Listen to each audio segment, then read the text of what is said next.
Primit un email de la o fată pe nume Denisa. Și acum mergem înspre ea.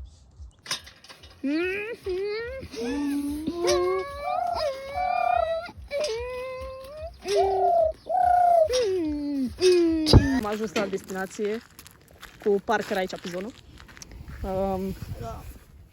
Aici este locația. Alo?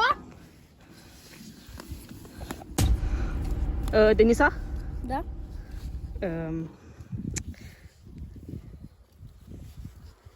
Da? Arăți? Nu prea arăți ca în poze. V-am păcălit pentru că voi veniți doar la fete. Ok. Putem intra? Da, da, haideți. Nu trebuie cu tine. Ok, deci Denisa. Puteți să spuneți Marc? Ok, Marc. Și de când timp auziți muștri sau sunete sau ce aveți în casă? De când a murit mama mea. Mai întreabă și tu ceva, Parker. Și când a murit mama ta? Acum 30 de ani. Ăsta este copilul meu. Ce se aude? Auzi? Auzi asta? Vine. Strigoi! Josor! Strigoi, mă! Ok, deci s-au liniștit. Parker, mergem să ne culcăm. Haide! Aici este dormitorul vostru. Marco, e ok dacă punem o cameră în sus? Da. Ok. Parker, du-te tu și pune camera. Lasă!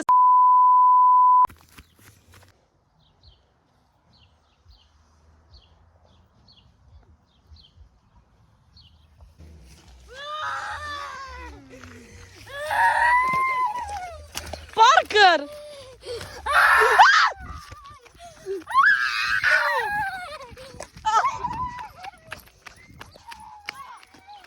Cred că am scăpat. Nu! Vin din nou! Nu! Oh, strigoi. Strigoi. Nu. S-au trezit. S-au trezit! Parker, ai!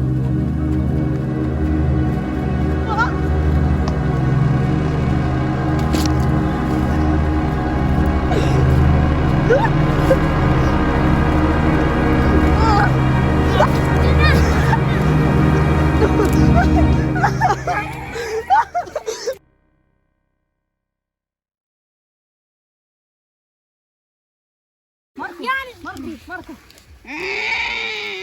Băi, ieșiți de aici! Ieșiți! Băi, parcă l-ai împușcat cu ceva. E doza. Bum! Care deci seară. Păi...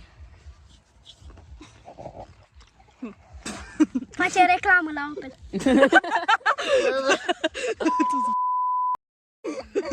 Face reclamă la Opel. Mai gata, la castraveți.